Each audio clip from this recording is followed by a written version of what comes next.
it's Laura. Welcome back to another video. So as you can tell, I'm in very different surroundings. I am in Florida now, which is great. We are currently in this temporary apartment that my husband's company has put us in while we find a place to live. So that is what I've been busy doing this week. And I almost forgot that I need to film my February wrap up. So that is what I'm gonna do now. I usually do mid-month wrap-ups, and I did do a mid-month wrap-up for February. So if you haven't seen that yet, I would suggest you go check that out. I will leave a link to it down in the description, as well as at the end of this video. So I ended up finishing a total of 9 books this month, which I'm really surprised about because I was so busy this month and I don't know how I got through as many as I did, to be honest. 6 of those books I did talk about in my mid-month wrap-up, and then I'm going to be talking about the last 3 here. So let's go ahead and get started. The first book I'm going to talk about is The Good Luck Girls. This is by Charlotte Nicole Davis. In Arquetta, there are these welcome houses that are basically brothels, and these girls who are called the Good Luck Girls are children who are sold to these houses when they're very young. They are then tortured mentally and psychologically in order to be controlled and forced to stay in these homes and work. When they come of age, when they turn 16, is when they start officially working in these brothels. So we have a cast of 5 girls in this book. The character we follow the most is Aster, and Aster's sister has just turned 16. So she is about to receive her first customer. However, she ends up accidentally killing the man. And so Aster and Clementine have to go on the run, and they end up taking these 3 other girls with them who are their very close friends, and who also want to escape this life. And this, I loved the setting in this because it's a very Old West style setting, and they set off on the road to find this person who will hopefully be able to take away their tattoos, because they're basically these brands that mark them as Good Luck Girls. And if they ever want to have real freedom, they need to get rid of those marks. They end up just taking revenge on men along the road by robbing from them. There's like some good shootouts. They're also being pursued by these supernatural beings. They're called Raveners, and they're the ones who are able to inflict pain, mental pain. They're the ones that torture these girls when they get to the welcome houses. And another thing that's really cool about this world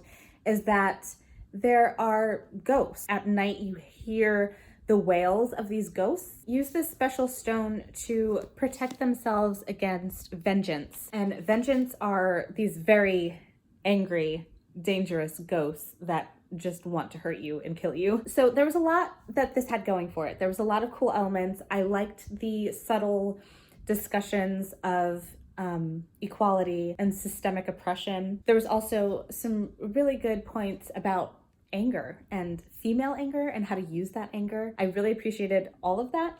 I just feel like this book ended up falling a little bit flat for me. I was expecting to love this so much more because of the setting and the themes, but it ended up just being okay. It was just kind of mediocre. At some points in the middle of this book, it was very predictable, and that ended up making it a little bit boring for me at times, unfortunately. So I ended up giving this a 3 out of 5 stars. And I hate saying this, but I'm gonna say it. It read like a debut in a lot of ways. And so I had some issues. And also I found out by looking on Goodreads that this is apparently gonna be a series, which is a little strange to me because I feel like this wrapped up at the end and I don't know really where it's gonna go from here. But I might pick up the second book in the series, like on audiobook or something, just because I'm curious, and hopefully it'll improve, the writing will improve, and I'll like it a little bit more. But yeah, I give this a 3 out of 5 stars. I think it's an okay book, and it was fine, just not as good as I was hoping it was gonna be. But the last 2 books that I'm gonna talk about are books that I absolutely loved. And the first one is If You Come Softly by Jacqueline Woodson. So I don't know if I mentioned this at the beginning, but I was participating in 2 readathons this month. One was the Blacklit Challenge, which was hosted by Seiji from The Artisan Geek, and the other one was Blackathon, which was hosted by Jessie from Bow Ties and Books and Lauren from the novel Lush. And I read this book, and actually The Good Luck Girls I read for Blackathon, and If You Come Softly I read for the Black Lit Challenge. And I am so glad I picked this book up. I adored this. Jacqueline Woodson's, there's just something about her writing that is so unbelievably perfect. Just absolutely stunning and beautiful and perfect. And I love it.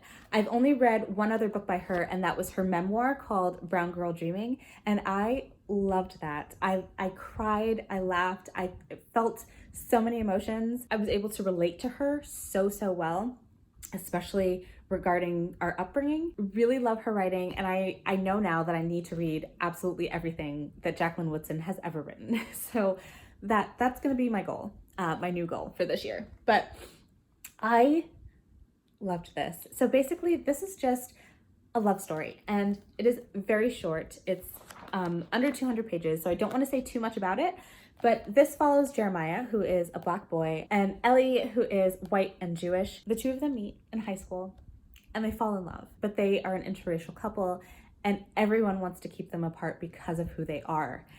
From their family, to their friends, to strangers on the street. This is set in New York City. It's absolutely beautifully written and beautifully done, and you will feel so many emotions. And I don't want to spoil anything, but I just have to tell you that I bawled at the end of this book. I was in hysterics to the point where I couldn't breathe.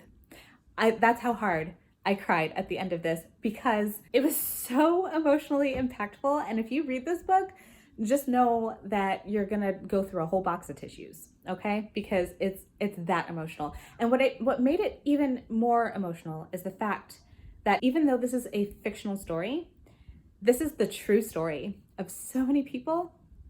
And just thinking about that, oh my God, I'm gonna cry.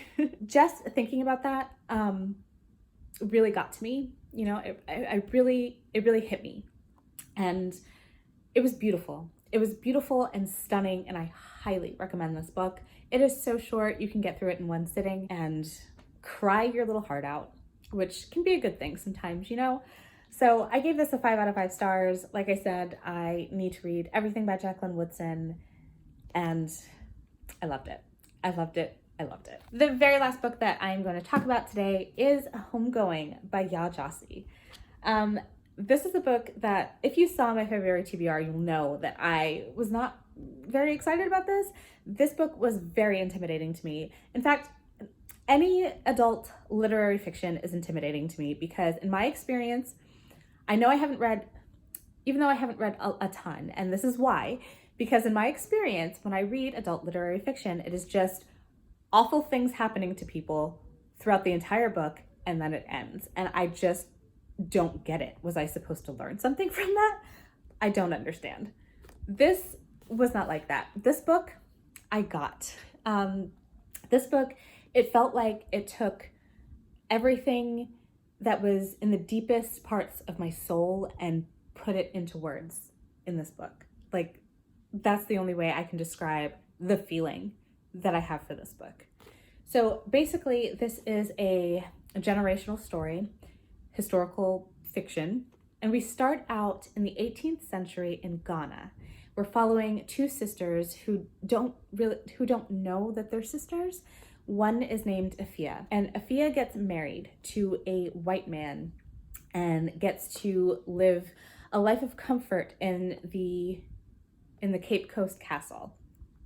However, her sister Essie is sold into slavery, held captive in the dungeons of the very same castle. We follow their stories 8 generations down on each side, and we see where their descendants end up. This was the most beautiful story that I've ever read. So, things that I loved about this.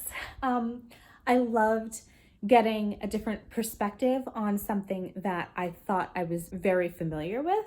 So, slavery. I've read a lot of books on slavery. I've read a lot of slave narratives, but they were all from the perspective of Black folks in America. This was a perspective on slavery from a country in Africa, and it was incredibly eye-opening to me. I also loved the fact that we got to go so many generations down through this family because it really brought to life how real generational trauma is, how the things that the extreme trauma that happens to our ancestors affects us today. It really brought that to life, and I really appreciated that. Getting to see so many stories of love and hope in amongst the trauma and the violence and the prejudice and the racism and the brutality. There was so much love and hope and living. It was just full of tragedy and trauma and hope and love and life. And I just loved every single page, every single line, every single word. It meant the world to me. I have never read a book that really captured what it means to be a Black woman, all trauma and baggage, but also all the hope, all the love, all the faith. This was a book that has changed my life. This book is life-changing. I highly recommend, if you have not picked up Homegoing by Yaa Gyasi yet, you absolutely should. I think that absolutely everyone can get something out of this book. There were so many amazing quotes that I highlighted in here that I would love to go through. I might do a separate video on this. I feel like this book just had so much to say about so many things. I will forever cherish this book. This is my soul book, you know, like my soulmate, but my soul book. And I love it with all my heart. And I cannot believe that I was so against reading this book when it ended up being my new favorite book.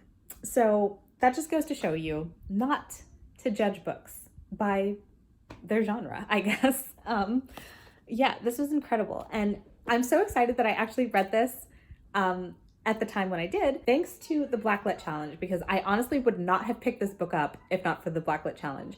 But Yaa Gyasi actually has another book coming out this year that I am super excited to read now. Yaa Gyasi is an auto-buy author for me. I will buy and read absolutely anything that she writes, like anything ever.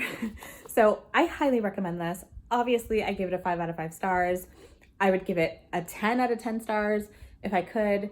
It is probably going to be my #1 favorite book of the entire year. Just putting that out there now. I know, like, we're only in March, but I don't see anything coming close to making me feel the way this one did. So I highly recommend that you pick up this book if you have not yet. And that is it. Those are the 3 books that I have read in the second half of the month of February.